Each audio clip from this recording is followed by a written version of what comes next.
hacer presente mi profunda gratitud a Italia, modelo de democracia moderna, a su gobierno, como también a sus instituciones, y he visto desempeñarse con tanta eficacia en estos días que he permanecido en Roma. A sus carabineros, a su guardia de finanzas y a la policía de seguridad. Asimismo, deseo que mi agradecimiento llegue a la RAI, como al periodismo italiano, que he visto reflejar en sus páginas con una objetividad admirable todas las actividades que me han tocado desempeñar en Italia. Con referencia a mi país, deseo muy simplemente hacer presente el objeto de mi viaje. En primer lugar, es contactarme con el pueblo argentino, al que hace tantos años no he pedido sino contemplar a una larga distancia. Hacerlo también con los jefes de las fuerzas políticas representativas del pueblo argentino y también con sus fuerzas armadas.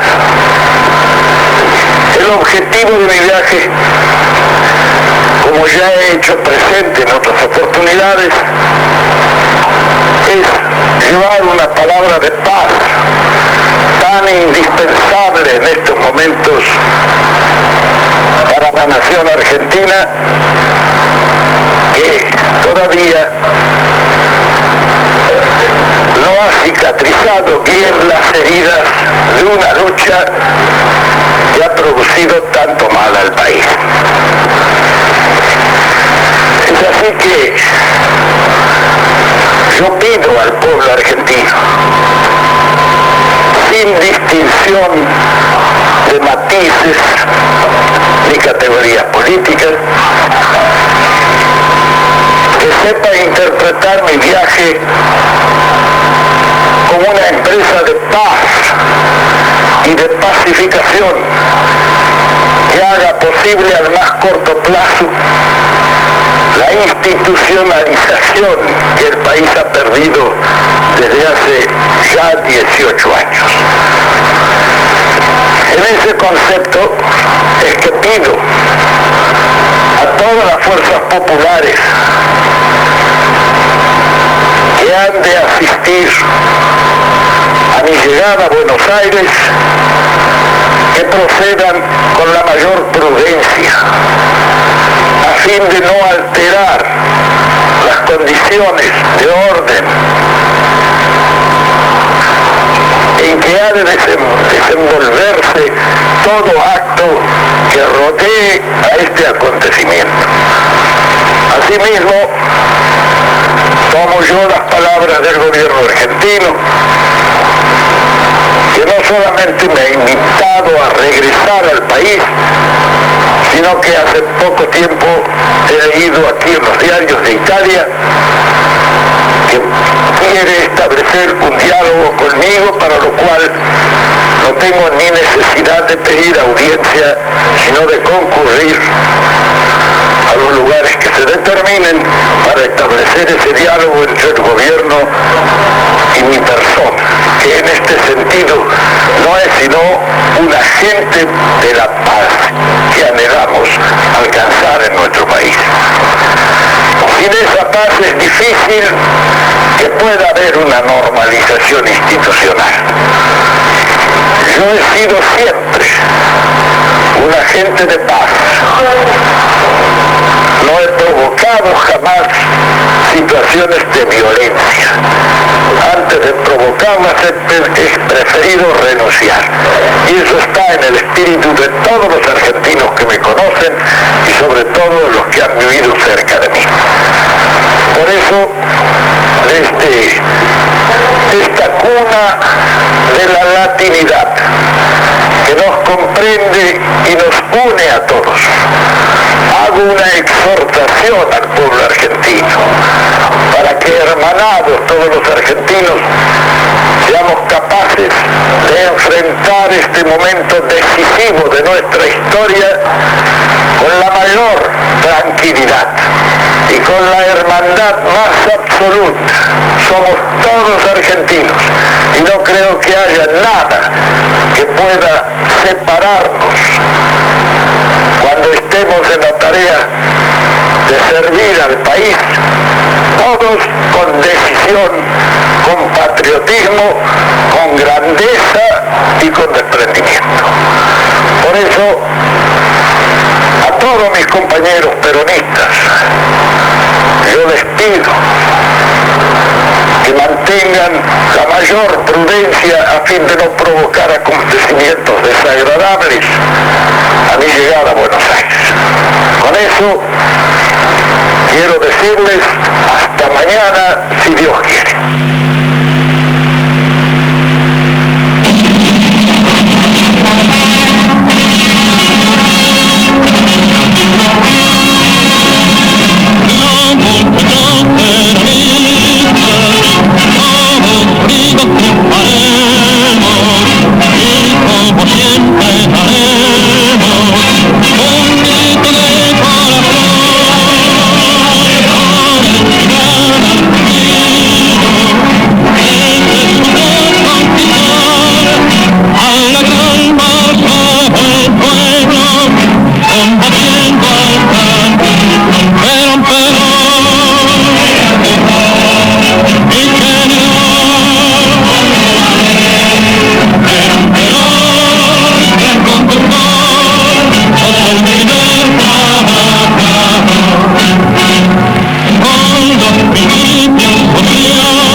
Argentina, más que nada debe ser apreciado por el pueblo argentino.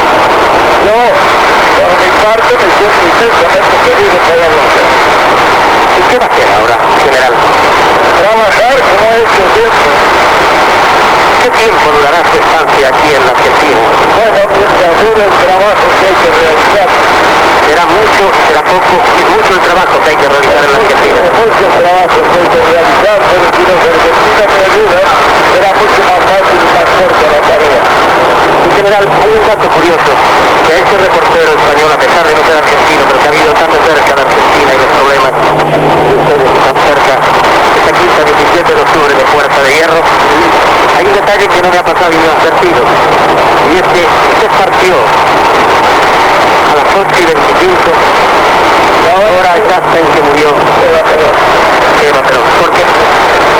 La casualidad, más que ninguna otra cosa. Pero hemos recordado en ese momento y ya en homenaje a eso hemos partido en ese momento.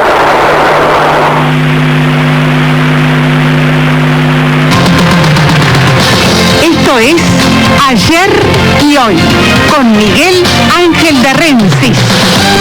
Buenos días para todos. Hoy es un día especial. Es un día especial porque mucha gente no está para contarla. Mucha gente dio su vida al servicio de un regreso. Y mucha sangre se derramó entre argentinos, esencialmente entre peronistas, para poder lograr el objetivo de devolverle a la República la perspectiva, la posibilidad de que Perón volviera a manejar los destinos. Decía el propio general, repitiendo una frase de don Hipólito Yrigoyen, que la víscera más sensible del ser humano es el bolsillo. Y fue justamente este problema el que lentamente fue destruyendo a los usurpadores del poder del 55 y a las continuaciones pseudo-democráticas de los tiempos posteriores. Pero además, la gente, cada día que pasaba, lamentaba aún en mayor intensidad la ausencia de aquel líder que le había devuelto la dignidad a los trabajadores. Eran tiempos muy duros, donde los jóvenes supimos tomar una posición distinta a la juventud de hoy, donde nos comprometimos con la propia vida para cambiar la realidad agobiante. Existía la dictadura, pero eran dictaduras que estaban casi al borde del abismo porque iban perdiendo diariamente el consenso popular. El desorden generalizado de la República estaba en manos, como siempre ocurre, de los pseudos libertadores y de aquellos que creían que con un decreto, el 41-51, iban a cambiar la cabeza de la mayoría del pueblo nacional. Ni el propio Hitler tuvo la osadía de sacar un decreto para hacer pensar a la gente de una forma diferente. Se animaron los usurpadores del 55 en nuestra República. Pero esto no ocurrió solo, porque venía pergeñándose desde la mismísima Unión Democrática allá en el 46, cuando Estados Unidos vio que no pudieron controlar, pese a todo el esfuerzo, lo que era la expresión entonces solamente masculina a la hora de votar. Y el 24 de febrero del 46 Perón había logrado el objetivo y el pueblo junto con él había hecho un reconocimiento después de aquel histórico 17 de octubre del año anterior.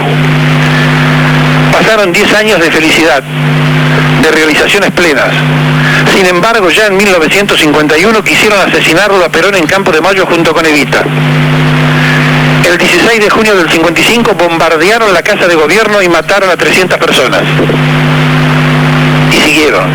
El 16 de septiembre, allí con el apoyo británico y norteamericano, desalojaron del gobierno a Perón, que prefirió, como él mismo decía, renunciar antes que bañar en sangre a la República. Ha pasado mucho tiempo. Y después, cuando apenas se pergeñaba entonces la posibilidad de lo que habíamos sido los únicos privilegiados, que empezábamos a tener los primeros pantalones largos, fuimos sacudidos por el bautismo casi político de la mayoría de los jóvenes. La enseñanza libre en época de Arturo Frondizi estaba ganando una batalla y los laicos salíamos a la calle a defender desde lo estudiantil algo que lentamente se iba a ir trastocando y transformando. La FUBA y la FUBA estaban en manos de la izquierda, pero era el primer contacto que los jóvenes peronistas se animaban a tener en las calles. Se empezaban a reconocer y empezaban a hablar de aquella gloriosa JP que había nacido allí nomás, en las puertas del subterráneo, en la salida de la calle Lavalle, cerquita nomás, donde unos pilotos blancos y el diario Noticia Gráfica identificaba a los jóvenes que por toda venganza se ponían a hablar mal en la fila de un cine y cuando se prendían, trompeaban al que se prendían gritando "Viva Perón" y saliendo corriendo. Era el inicio de la resistencia en los jóvenes. Había comenzado la época del retorno. Duró 18 años, casi una eternidad. 18 años que Argentina se perdió de tener a Perón en el gobierno y de haber sido una verdadera potencia mundial. El objetivo de los que manejaban el mundo había logrado con la salida de Perón. Dijo Churchill, después de la Segunda Guerra Mundial, la caída del peronismo es el mayor logro de la corona británica. Ellos sabían que si Perón estaba en la Argentina, nuestro país era una potencia. Había que evitarlo a toda costa. Para eso usaron a los alcahuetes vernáculos, a aquellos que no dudaron en ponerse al servicio del vasallaje externo, como lo hicieron en Caseros. Y así nomás siguió la historia. Ya le contábamos ayer lo que pasaba en los gobiernos militares. Onganía debilitado por el propio Lanusse, que quería ser desde siempre. Había estado en los complots y había ido preso justamente por complotar en el 51 con Menende, trágico apellido de la reacción en la República.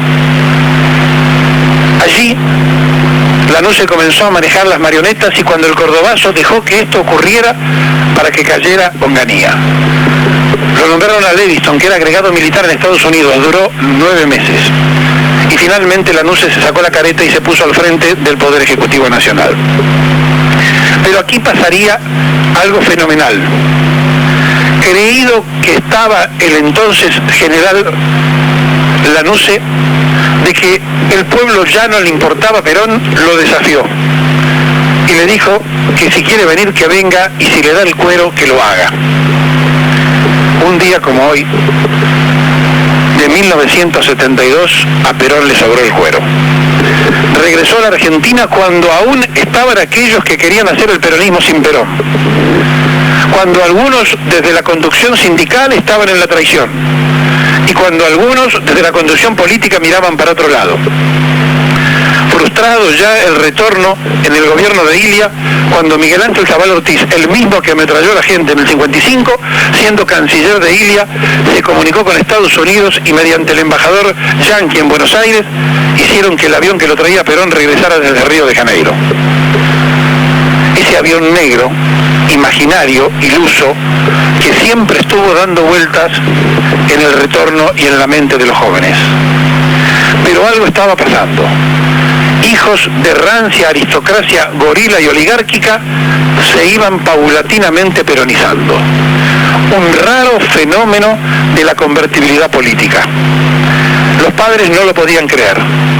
Y así entonces, uno a uno, se sumaban, ya incluso a la guerrilla insurgente.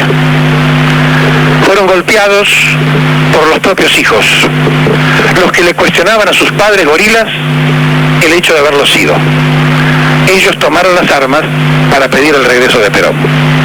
Y allí entonces se veía a Marta Lonardi, hija del jefe de la revolución o golpe de Estado que derrocó a Perón, trabajar en el Frejuli a favor de la candidatura de Cámpora y Solano Lima. Así se veía al hijo de Julio Alzogaray enrolarse en la guerrilla, por nombrar apellidos reconocidos por la historia. Lentamente el gorilaje de sus padres se iba destiniendo en los hijos, que tomaban incluso la decisión de armarse para que regresara el enemigo público de su familia. ¿Qué había pasado? ¿Qué había ocurrido para que esa juventud comenzara lerdamente, pero con mucha aptitud, a peronizarse? ¿Qué había pasado en el mundo? Que la Argentina estaba dando un ejemplo de tosudez revolucionaria para el regreso de una persona que había hecho feliz no a ellos, sino a sus padres. Por eso digo, este este día, que ahora se llama del militante y que es el regreso de Perón, su primer regreso a la Argentina, después vendría el definitivo, decimos, tiene que estar en homenaje no a los que estamos para contarlo, sino a los que no están. A los que dieron su sangre para que viva la ilusión en el pueblo. A miles y miles de obreros, jóvenes, estudiantes, intelectuales, que murieron para que viviera la esperanza del regreso. A ellos va dedicado el programa de hoy. Informado y perfectamente al día de las circunstancias que rodean el problema argentino, de la situación que vive la República, deseo llegar a todos los compañeros peronistas con el consejo de mi experiencia, que lejos de intervenir en las rencillas internas del movimiento, lleva la finalidad de instar una vez más